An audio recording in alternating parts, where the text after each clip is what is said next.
How to use circle to search on a Samsung Galaxy S25 Ultra.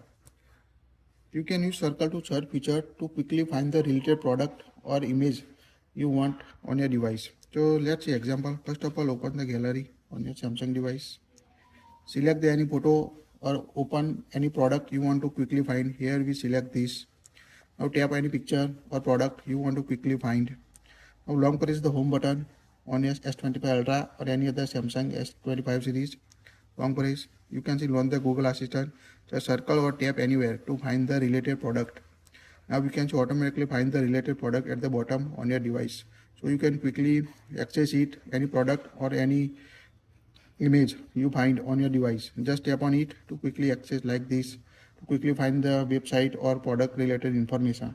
So this is the one of the most useful feature to quickly find any product. You can also translate language, like just long press the home button, you can translate language. Also find the music using this Google Assistant latest feature. That's it. Like it, share it.